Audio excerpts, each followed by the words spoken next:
the text of the Senate's border bill finally released today that he would shut down the border right now and fix it quickly.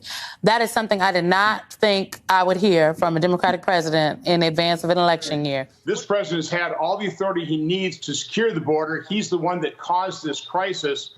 And that just is almost an insurmountable problem in negotiating with them to actually secure the border. And frankly, any Republican that signs it should be ashamed of himself or herself. You're better off not having a deal than having a bad deal. And that's what they're negotiating. We just got word on the details in a Senate bill on the border and foreign aid. So what are we talking about here? We're talking about $118 billion to cover a variety of different things. For foreign aid, we're talking about specific money to go towards Ukraine, as well as $14 billion to Israel, $2 billion to help with Central Command as it's carrying out operations near the Red Sea and the Gulf of Aden, and then also additional money to help the folks in Gaza, $10 billion in humanitarian aid. But border security, that's the big controversy this morning. Under the proposal, it would have a mandatory shutdown of the U.S. border if daily averages of 5,000 people or more would be encountered over a weekly period. So the idea would be this would trigger the response to shut down the border automatically. It would also change the current catch and release policies in place, as well as create a new border emergency authority,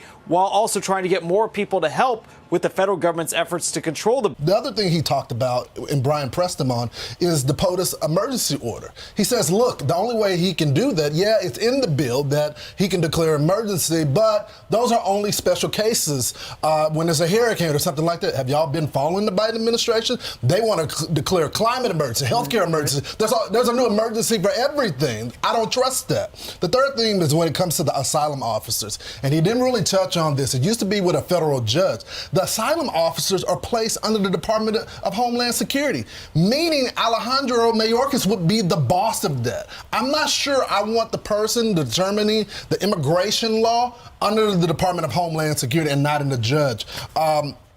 Well, the top line number is $118 billion. That is how much this bill will cost, and it's $12 billion more than President Biden asked for in the fall. Let's break it down. $60 billion to Ukraine, $14 billion to Israel, $2.4 billion specifically for Red Sea operations, given the climate of the past couple of weeks, $10 billion in humanitarian aid for Gaza and Ukraine, $4.8 billion in the Indo-Pacific, and the number we've all been waiting for, $20 billion for the U.S. border. Chuck Schumer, who said he's going to start getting this process in motion on Monday with the first vote on Wednesday. Now, that Wednesday vote in the Senate will be critical because if it fails to get 60 votes, this bill is essentially dead. But if it does succeed in getting 60 votes, then we'll get to amendments and a timeline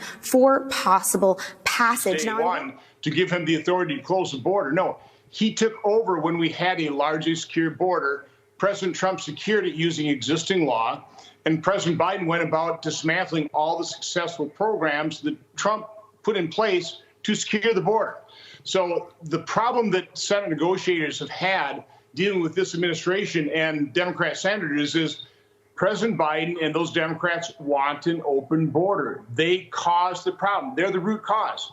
And from my standpoint, I think what this negotiation has been all about is just giving Democrats political cover now that mayors Adams and Johnson in New York City and Chicago are screaming about the fact that a small percentage of the 6 million people that Joe Biden is letting in this country are going to destroy their cities. Of course, they're not looking for a solution at the border. They're looking for more federal funding to, I guess, treat migrants better, which would just cause more migrants to want to come. So the Democrat position here, from my standpoint, is absurd. This president has had all the authority he needs to secure the border. He's the one that caused this crisis. And that just is almost an insurmountable problem in negotiating with them to actually secure the border. How do you force the hand of a lawless president?